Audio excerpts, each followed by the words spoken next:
pastor está querendo dizer com isso na internet?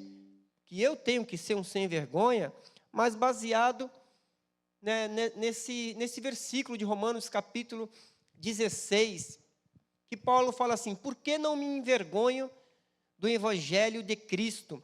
Pois é poder de Deus para a salvação de todo aquele que crê, primeiro do judeu e também do grego.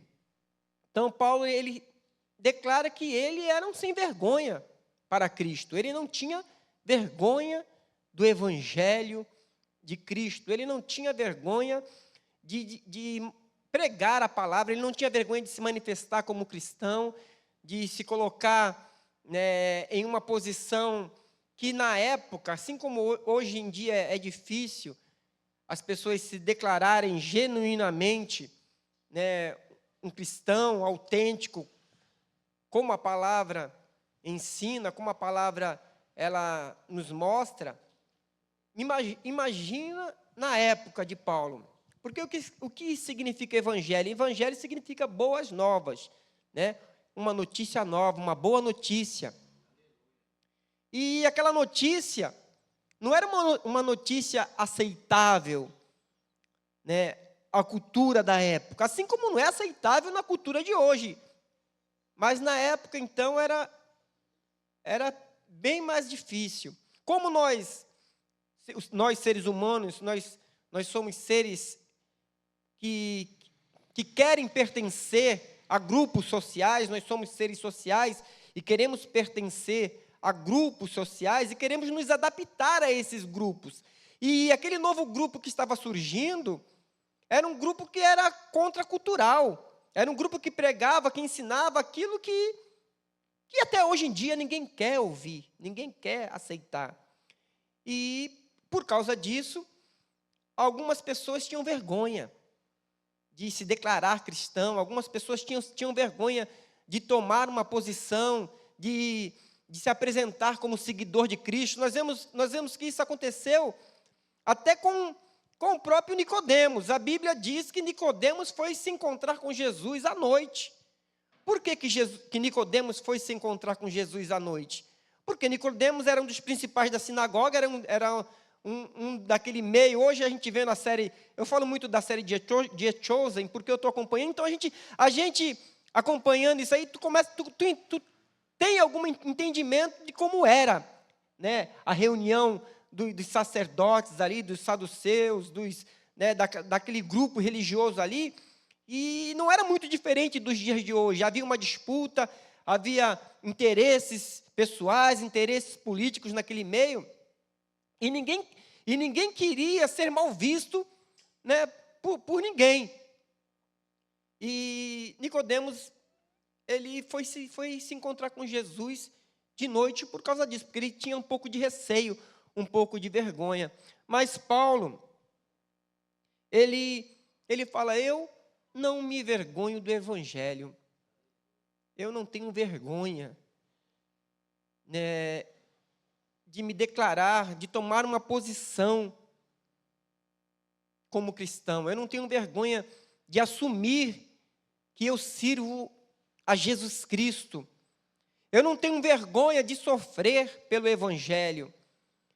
Eu não tenho vergonha de pertencer a um grupo social que é taxado como loucos. Eu não tenho vergonha disso. E por que ele não tinha vergonha? Aí eu coloquei alguns pontos aqui. 1 Coríntios capítulo 1, versículo 18. Por que ele não tinha vergonha? Porque a Bíblia diz assim: porque a palavra da cruz é loucura para os que perecem, mas para nós que somos salvos é o poder de Deus. Então não tem como ter vergonha de ser pertencente a um Deus poderoso, de ser participante da glória de um Deus poderoso. Enquanto para outros, muitos outros, é loucura. Só que é loucura para quem? É loucura para mim? É loucura para você, que toma uma posição diante de Deus, que acredita verdadeiramente que Jesus Cristo é o nosso Salvador? Não, a Bíblia diz que é loucura para aqueles que perecem. É loucura para aqueles que estão sofrendo, mas não querem se entregar a Cristo. Preferem acreditar em filosofias humanas, em seitas heréticas. Preferem acreditar em homens do que se entregar ao poder de Deus. E Paulo diz que ele não tinha vergonha porque o Evangelho era o poder de Deus na vida dele. E eu coloquei aqui Evangelho de Marcos capítulo 5, que vai falar sobre a mulher que tinha um fluxo de sangue. Marcos capítulo 5, a partir do versículo 25. Vamos fazer essa leitura, para a gente, através dessa passagem, aplicar algumas coisas. Por que não temos que ter vergonha do Evangelho? A Bíblia diz que havia ali uma mulher que padecia de hemorragia por 12 anos. Ela havia sofrido muito sob cuidado de vários médicos e gastara tudo o que possuía, mas em vez de melhorar, piorava. Quando ouviu falar de Jesus, chegou por trás dele, no meio da multidão, e tocou no seu manto. Porque pensava, se eu apenas tocar no seu manto, serei curada. Imediatamente a hemorragia cessou e ela percebeu no seu corpo que estava curada daquele mal. No mesmo instante, Jesus percebeu que dele havia saído o poder. Virou-se para a multidão e perguntou: quem tocou no meu manto? Os seus discípulos responderam: vês a multidão aglomerada ao teu redor e ainda perguntas: quem tocou em mim? Jesus, porém, continuou olhando ao redor para ver quem tinha feito aquilo. A mulher, sabendo o que lhe tinha acontecido, aproximou-se, prostrou-se aos seus pés e, tremendo de medo, contou-lhe toda a verdade. Então ele lhe disse: filha, sua fé curou você. Vá em paz, fique livre do seu sofrimento. Amém? Somente até aqui. Aleluia, Jesus. Só no versículo 34 da minha versão está escrito assim, ó: e ele lhe disse: filha, a tua fé te salvou, vá em paz e ser curada deste mal. Está diferente dali. Amém?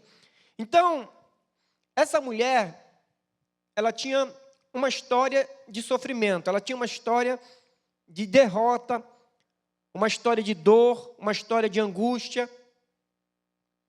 Só que um dia ela teve a oportunidade de estar no mesmo lugar aonde Jesus estava. Ela teve a oportunidade de participar de uma reunião aonde Jesus se encontrava. Como nós temos oportunidade hoje de estar no mesmo lugar que Jesus está, porque a Bíblia diz que Jesus está aqui, amém? Se a Bíblia diz que Jesus está aqui, eu acredito no que a palavra de Deus diz. E por que eu não me envergonho do Evangelho? Porque o Evangelho, ele traz esta esperança. Enquanto lá fora as pessoas sofrem, elas encontram soluções para os seus problemas, para as suas dores, através dos seus recursos. Como essa mulher, ela tinha dinheiro e ela gastou todo o dinheiro dela tentando solucionar aquele problema, tentando curar aquela enfermidade. Só que ela não teve êxito, enquanto estava buscando os meios dela, o recurso dela, mas teve esse determinado dia, a esperança dela foi renovada. Ela viu ali uma nova oportunidade. Quem sabe não é hoje, quem sabe o que esse homem está dizendo, o que as pessoas falam a respeito desse homem não venha a ser verdade, e se eu tocar nele, eu não alcance o meu milagre, a minha cura. Então, nasceu ali uma esperança, nasceu ali um entusiasmo dentro dela que moveu ela para aquela direção. E isso diz respeito a cada um de nós, amado, diz respeito a você, que talvez esteja sofrendo, talvez não venha a ser por uma enfermidade, por um fluxo de sangue, mas o sofrimento independe daquilo que for, porque nós não sofremos todos dos mesmos males, nós não sofremos todos das mesmas dores, mas sofremos quando somos atingidos por situações que são contrárias às nossas vontades e não encontramos solução do jeito que a gente espera. Mas nessa noite o Senhor, Ele se manifesta através dessa palavra, Ele se manifesta em nossas vidas, nos trazendo essa nova esperança. Porque Ele está vivo. Como diz o louvor, porque Ele vive, eu posso crer no amanhã. O Evangelho é poder, né? O Evangelho é esperança. Eu não me envergonho do Evangelho, porque o Evangelho é uma esperança de mudança para a minha vida. Como diz o profeta Isaías, no capítulo 29, no versículo 11, que diz assim: porque eu bem sei os pensamentos que penso de vós, diz o Senhor, pensamentos de paz e não de mal, para vos dar o fim que esperais. Então esse é o pensamento que Deus tem ao meu e ao teu respeito. Um pensamento de te abençoar, de nos abençoar, de mudar a nossa história, de querer que a gente alcance, que a gente progrida, que a gente venha ter êxito em nossas vidas. Deus, Ele não nos criou, amado. Deus, Ele não nos criou para nos ver derrotados. Deus não nos fez para nos ver derrotados, para nos ver cabisbaixos, para nos ver deprimidos. Deus nos criou para vivermos na plenitude do Espírito Santo. Amém? E a prosperidade de Deus, a vida abençoada de Deus, não consiste em bens, não é isso não, em posses conquistadas. A bênção de Deus em nossas vidas, ela consiste em você estar bem, mentalmente, bem, espiritualmente, entendendo que Deus está no controle de tudo e que você, ainda que a figueira não floresça, ainda que o produto da oliveira minta, você tem esperança. Todavia eu me alegrarei no Senhor, exultarei no Deus da minha salvação. Essa é a minha esperança. Então eu não me envergonho do Evangelho de Cristo, porque o Evangelho de Cristo me dá esperança para viver. A minha esperança não está fundamentada em homens, não está fundamentada em políticos, seja ele qual for. A minha esperança está fundamentada na palavra de Deus, na pregação do Evangelho, no Cristo vivo, no Cristo que venceu a morte, no Cristo que ressuscitou ao terceiro dia e disse que voltaria outra vez para buscar a igreja dele. Aleluia. Por que eu não me envergonho do Evangelho? Porque o Evangelho, ele é transformador. O Evangelho, ele transforma vidas. O Evangelho muda histórias. O Evangelho, ele tem poder de fazer aquele que está em uma situação de mendigância, em uma situação de derrota, colocar ele em lugares de príncipes. A Bíblia diz isso, amados. Que do pó ele levanta o pequeno e do monturo ele ergue o necessitado. O Evangelho, ele tem poder de fazer isso. Louvado seja Deus. 2 Coríntios 5,17, assim que se alguém está em Cristo, nova criatura é, as coisas velhas já passaram, eis que tudo se faz novo. Tudo se faz novo, amados.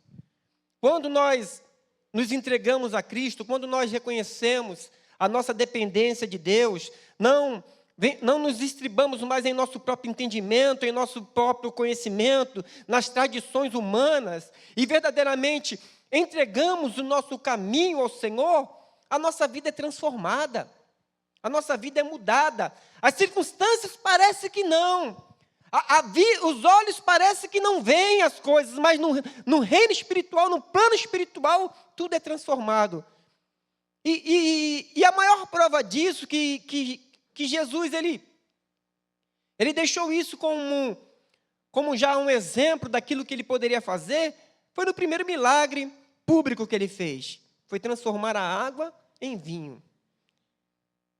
Foi numa festa de casamento, onde a falta do vinho trazia uma certa vergonha para aquele que estava servindo a festa, para aquele que estava preparando a festa, porque ele seria criticado. Então, isso traria muita vergonha para aquela família. E Jesus chegou ali e a mãe dele falou assim: olha, acabou o vinho. E nós não entendemos que ele falou assim: o que eu tenho a ver com isso? Porque podemos conjecturar várias coisas, mas enfim, Jesus ali se manifestou e operou esse grande milagre, transformando a água em vinho. Então Jesus Cristo é poderoso para transformar a sua vida, a minha vida, a vida de quem lá seja, a vida de qualquer pessoa. Jesus é poderoso, assim como ele transformou a vida dessa mulher. O que era a vida dela? A vida dessa mulher era uma vida de reclusão, era uma vida de exílio, era uma vida de humilhação, era uma vida onde ela não poderia, pela lei, estar no meio do povo, porque ela era considerada imunda, mas a partir daquele encontro que ela teve com Jesus Cristo, a vida dela foi transformada. Então, se você quer ter uma vida abençoada, uma vida transformada mesmo, se você não quer viver, não quer ser simplesmente mais um no meio de uma multidão, mais um cidadão que vive no meio de um povo que a mente fechada, com a mente, com uma mentalidade somente consumista, capitalista, e querendo só se dar bem na história, como o pastor Romeu sempre fala aqui, entregue o teu caminho ao Senhor e deixa Deus transformar a tua vida, deixa Deus transformar a sua mente. Deixa Deus transformar você, porque a sua vida não vai ser pautada somente nos seus desejos humanos, mas a sua vida vai ser pautada e baseada naquilo que Deus tem para você, naquilo que Deus espera de cada um de nós. Então eu não me envergonho do Evangelho, porque o Evangelho, ele faz isso, ele transforma as nossas vidas, assim como ele transformou a minha vida também. Outro ponto porque eu não me envergonho do Evangelho, porque em questão de Evangelho eu sou um sem vergonha. Eu sempre fui, e sou ainda, tímido para algumas coisas. Eu não tenho coragem de falar publicamente em reuniões sociais. Se eu vou em uma festa onde eu não conheço ninguém, onde eu não tenho amizade com ninguém, eu fico no canto. Eu só converso, a princípio, com aqueles que vêm conversar comigo. Eu não sou antipático, eu não sou nada disso, mas eu não tenho esse... para mim não é um defeito, para mim até é uma qualidade, mas eu não consigo ser assim, cara de pau, ser esse cara entrão, que chega já se apresentando e conversando com todo mundo. Eu não consigo ser assim. Mas se me der uma oportunidade para falar de Jesus Cristo, se me der uma oportunidade para falar de Deus, seja lá onde for, seja lá com quem for, pode ter certeza, vai ter que me fazer calar. Porque se deixou falar, vai ter que me ouvir. Então eu não tenho vergonha do Evangelho, porque o Evangelho ele faz isso. Eu não me envergonho do Evangelho, porque o Evangelho ele é inclusivo. O Evangelho ele não separa ninguém, ele não exclui ninguém. O Evangelho é para juntar. Gálatas 3:28 diz assim: não há judeu, nem grego, nem servo, nem livre, nem macho, nem fêmea, porque todos vós sois um em Cristo Jesus. Quer mais inclusão do que isso, amados? Um Deus que não faz separação de classe, não faz separação de gênero, não faz separação de nada. Que hoje em dia, infelizmente, o que está se pregando aí, por aí afora é um contra o outro. Evangelho não é isso, amados. Evangelho é inclusivo. Jesus Cristo, ele nos chama como um povo só. Jesus Cristo nos chama para fazermos parte de um povo, porque a Bíblia diz que Ele viria buscar um povo especial, zeloso e de boas obras. Isso. A Bíblia ela não adjetiva pessoalmente como é esse povo. Não, muito pelo contrário. Não há judeu, nem grego, nem servo, nem livre, nem macho, nem fêmea, porque todos vós sois um em Cristo. Então essa mulher que ela era excluída da sociedade, ela vivia à margem da sociedade, aquilo que as pessoas chamam de marginal, porque está à margem, ela vivia assim, ela era marginalizada. Mas nesse encontro que ela teve com Jesus Cristo, ela foi incluída, ela não foi excluída. Ela passou a fazer parte do povo de Deus. Assim sou eu, assim é você que está participando conosco. Está participando conosco? Assim é você que está nos acompanhando agora. Jesus Cristo, Ele veio para te incluir no reino dEle. Jesus Cristo não veio para te excluir do mundo. A Bíblia diz que Deus, João 3,16, que Deus amou o mundo de tal maneira que enviou o seu único Filho para todo aquele que nele crê, não pereça, mas tenha a vida eterna. E a salvação é essa. A salvação é que Jesus Cristo veio ao mundo para salvar o mundo. Para que o mundo fosse salvo por Ele. E a condenação, o que é a condenação? É que o mundo, muitos amaram mais as trevas do que a luz.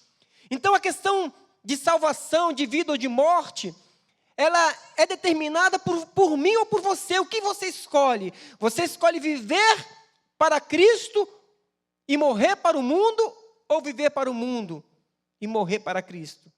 Porque a oportunidade nós temos. Jesus Cristo, Ele veio e quer nos incluir. A mulher, ela não titubeou, a mulher não pensou duas vezes. Ela falou, o quê? Eu estou sofrendo. Quem sabe o que eu passo sou eu. 12 anos com uma enfermidade. E eu imagino não é fácil mesmo. Com certeza. Qualquer tipo de enfermidade incomoda. Uma gripe incomoda. Uma unha encravada incomoda. Qualquer dor incomoda. Agora, olha o sofrimento dessa mulher. Mas ela não perdeu a chance que apareceu diante dela. E por que você está sofrendo? E por que nós ainda sofremos? E ao invés de tomar uma posição diante do nosso sofrimento, e uma posição de revolta contra nós mesmos, uma posição de revolta contra a nossa insensatez, contra a nossa covardia, contra a nossa má vontade, contra a nossa preguiça, que nos impede de nos aproximar de Deus. A Bíblia diz assim, chegai-vos a mim e eu vos chegarei a vós outros, mas nós nos acomodamos no sofrimento porque não queremos, não estamos dispostos a enfrentar a multidão, como aquela mulher teve que enfrentar. Não foi fácil, ela teve que enfrentar uma multidão de pessoas que não queriam ela ali. Mas ela foi e lutou por aquilo que ela desejava. E ela alcançou a vitória dela. E ela foi incluída, ela não foi excluída, ela não foi de maneira nenhuma discriminada por Jesus Cristo. Jesus Cristo não lança ninguém fora. Ele diz assim, aquele que vem até mim, de maneira nenhuma eu lançarei fora. Então não podemos colocar a culpa da nossa má vontade em pessoas. Eu não vou para a igreja por causa de A, eu não vou para a igreja por causa de B, eu não vou para a igreja porque isso, porque aquilo. Não, você não vai porque você não quer. Você não quer renunciar a si mesmo. Como Jesus diz, aquele que quer vir após mim, negue-se a si mesmo, tome a cada dia a sua cruz e siga-me. Então é uma renúncia, mas se nós queremos ser abençoados, nós temos que enxergar Jesus Cristo como Ele é, Jesus Cristo, o Filho de Deus. Jesus Cristo, o Salvador. Porque eu não me envergonho do Evangelho? Porque o Evangelho é verdade. Só que não é uma verdade relativa. É uma verdade absoluta. Só que nós vivemos em uma sociedade relativista. É uma sociedade que, como as pessoas não querem compromisso com algo específico, como as pessoas não querem um compromisso com algo que venha cobrar dela alguma coisa, ela vai relativizando as coisas para tentar ter uma consciência tranquila. Se para o amarelo é amarelo, para o outro o amarelo vai ser verde para não ter conflito. Não, tá bom assim, tu acredita nisso que eu acredito naquilo, tu aceita isso como eu aceito aquilo, como antes de eu me converter, o que eu mais entendi, o que eu imaginava que era a verdade para mim, é que todos os caminhos levavam a Deus, como me fora ensinado pela tradição. Todos os caminhos levam a Deus, e eu acreditava nisso. Então, para mim, eu estava caminhando bem, porque eu tinha o meu conceito de fé, meu conceito de religiosidade, e estava caminhando para Deus. Só que um dia me disseram que Jesus Cristo é o caminho, Jesus Cristo é a verdade, Jesus Cristo é a vida. Então, se Jesus Cristo é o caminho, se Jesus Cristo é a verdade, e se Jesus Cristo é a vida, não são todos os caminhos que levam a Deus. Só existe um caminho que leva a Deus e chama-se Jesus Cristo. Então, eu não posso relativizar isso, eu não posso fazer de conta que isso não tem problema para mim, porque a partir do momento que eu tive consciência dessa passagem, me falaram isso e eu fui pesquisar e era isso mesmo. Aí, não tem como, amados. Porque a Bíblia diz, e conhecereis a verdade vos libertará. João 8,32. Conhecereis a verdade vos libertará. Quando a verdade chega diante de você, você pode não aceitá-la, mas ela é verdade. E um dia seremos confrontados, e um dia teremos que prestar conta. Foi lido aqui que todos os mortos ressuscitarão, todos os mortos ressuscitarão. Foi lido aqui, todos. Não é somente os bons que vão ressuscitar, todos os mortos vão ressuscitar. Só que aqueles que fizeram o bem para honra eterna e aqueles que fizeram mal para vergonha eterna. E isso é verdade. De que lado da história você quer estar? Porque ressuscitar você vai. Todos os joelhos vão ter que se dobrar diante de Deus. Então eu não posso me envergonhar do Evangelho sabendo disso. Que o final da história, para uns vai ser de honra e para outros vai ser de vergonha. Só que não é momentânea. Uma coisa é você honrado ou envergonhado momentaneamente.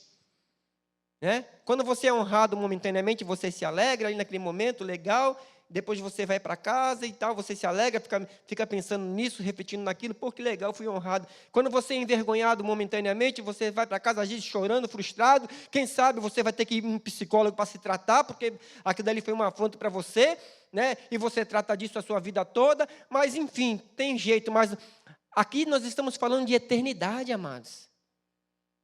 É honrado eternamente diante de Deus. Ser galardoado, e a vergonha vai ser eterna, sem Deus. Então, não podemos brincar com isso, não podemos não tomar posse disso. Então, eu não me envergonho do Evangelho por causa disso. E por que eu não me envergonho do Evangelho? Porque o Evangelho traz isso, salvação. Jesus disse para ela, e ele lhe disse, filha, a tua fé te salvou. Filha, a tua fé te salvou. Vá em paz e ser curada deste mal. O Evangelho, ele não só cura, porque cura. Algumas seitas podem trazer cura, médicos trazem cura, muitas coisas aí traz cura, porque o mal, às vezes, ele coloca a doença e ele, para enganar, ele tira também. Né? Feitiçarias. Então, a cura você pode alcançar por vários meios. A cura você pode alcançar por terapias, enfim. vários meios, mas salvação não. Salvação só através de Jesus Cristo. Jesus Cristo não só tem poder para curar você fisicamente, emocionalmente, interiormente, em todas as áreas da tua vida, mas Ele tem poder para salvar a tua alma, para te livrar da morte. Eu não me envergonho do Evangelho por causa disso. Então não tenha vergonha do Evangelho. Não tenha não. Tome posição. Se alguém perguntar para você, qual é a tua religião? Fala assim, eu sou cristão. Eu sirvo a Deus. Eu acredito na palavra de Deus. Então não tenha vergonha. Declare isso. Declare isso. Por que eu não me envergonho do Evangelho? Porque o Evangelho é o propósito de Deus, é a missão que Deus nos deu para anunciar. Eu não posso ter vergonha de exercer, de praticar, de manifestar o propósito de Deus na minha vida. Você não pode ter vergonha disso. Você não pode ter vergonha. É como se você tivesse vergonha da profissão que você escolheu. E a primeira profissão que nós escolhemos quando nós entregamos a nossa vida para Cristo é a profissão de ser um evangelista, de pregar o Evangelho. Mateus 28, versículo 19, põe aí.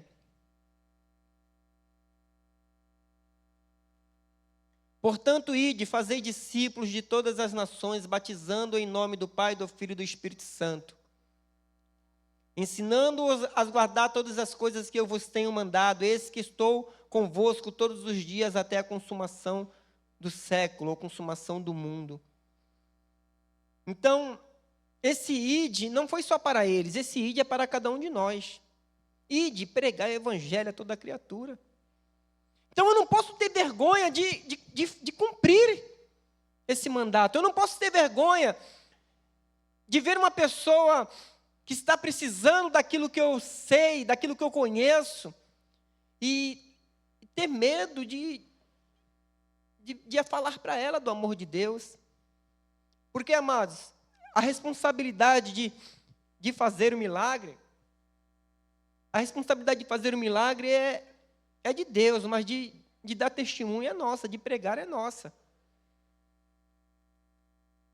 Não se preocupe no resultado, porque o resultado não está nas nossas mãos, o resultado está nas mãos de Deus. O resultado está nas mãos de Deus.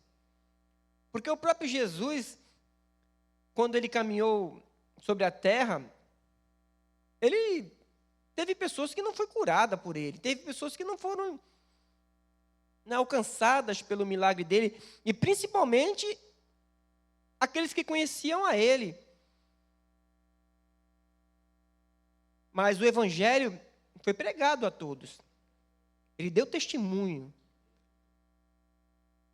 E aquilo que as pessoas não aceitaram, não reconheceram,